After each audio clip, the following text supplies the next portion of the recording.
profe, también ayúdanos a entender si hay tal cosa como quién gana y quién pierde por el momento en el ámbito mundial, porque vemos a China que parece ir poco a poco saliendo de la pandemia, de la crisis, y empieza a ayudar a otros países. Vemos que la fundación de Alibaba envía cubrebocas, respiradores y no sé qué otros insumos a México.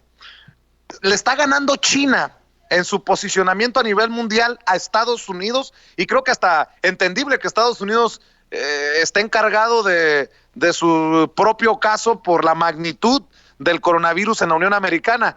pero en ese sentido, ¿no termina posicionándose mejor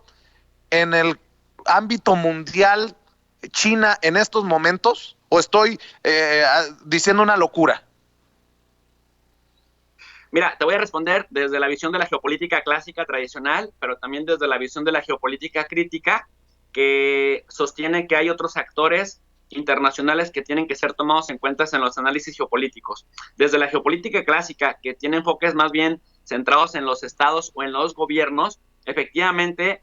por un lado tienes a China, que con la experiencia de haber enfrentado antes que nadie, porque finalmente es el lugar donde surge el coronavirus, en Wuhan, en la provincia de Hubei, de 60 millones de habitantes y de 11 millones de habitantes la ciudad de Wuhan, que es súper tecnológica y una ciudad súper moderna, contrario a lo que mucha gente pudiera pensar. Eso le está dando una ventaja comparativa y competitiva con respecto a otros países, porque además, como lo dijimos antes, China tuvo un buen manejo político de la crisis, porque logró, desde Pekín, logró alinear a los gobiernos provinciales y logró alinear a las empresas de transporte, a las empresas telefónicas y a las farmacéuticas chinas, alinearlos todos al objetivo de combatir el coronavirus de manera coordinada, cosa que las democracias occidentales, por la fragmentación política, la fragmentación del poder político y también las divisiones ideológicas, les ha costado más trabajo hacer. Tenemos, por ejemplo, al gobierno de California queriendo actuar por un lado, al gobierno de Nueva York y New Jersey actuando por otro. Hay 11 estados en Estados Unidos que se resisten a declarar la emergencia sanitaria. Tenemos al gobierno de Illinois que va jalando para las riendas hacia otro lado. Y pareciera que todos están haciendo, porque en su discurso todos los gobiernos provinciales o los gobiernos estatales dicen que son lo mejor y que están dando su máximo esfuerzo para enfrentar la pandemia, pero no vemos el esfuerzo coordinado en un país como Estados Unidos, como el que sí vimos en China. Entonces, desde la geopolítica clásica, Vicente, por supuesto que países como China, como Rusia o incluso como el mismo Cuba, salen beneficiados, porque ¿cuál es la idea con la que se queda el mundo de Cuba, por ejemplo? Que a pesar de que ha sido criminalmente bloqueado por muchas décadas, tiene su imagen país la idea de que se ha centrado en desarrollar el capital humano y que eso, gracias a eso, la cosecha de ahora es que hay médicos capaces de enfrentarse a pandemias como el coronavirus, como no los tienen ni las superpotencias desarrolladas que sus personajes de élite se han formado en Harvard o en Stanford o en Berkeley, y que no están siendo capaces de atender una emergencia como Cuba, que no solamente se da el lujo de atender a su propia población y mantenerlas con un indicador muy bajo, tanto de letalidad como de contagios, a pesar de la pobreza en la que a Estados Unidos los tiene confinados, sino que además se van a Italia, se van a China, se van a España, se van a todo el Caribe, se van a Venezuela a ayudar a los médicos de esos países a combatir la pandemia. Otro ganador muy importante de esto, si lo pudiéramos llamar así en el mediano plazo, es Rusia, que se da el lujo incluso de mandarle equipo médico a Italia o a España, a pesar de que la Unión Europea le cerró el espacio aéreo para poder llevar la logística de los aviones y el equipo que necesitaba Rusia. Y por otro lado, al mismísimo Estados Unidos, que dicho sea de paso, el coronavirus está empezando a representar una hecatombe política para las aspiraciones de reelección de Donald Trump, y que lo ha orillado a encontrar en la imagen de Venezuela y en esta declaratoria de ir por Nicolás Maduro con la justificación de enfrentar el terrorismo y también el narcotráfico en el hemisferio occidental, pues una válvula de escape que también le puede salir a la inversa, Vicente. ¿Por qué?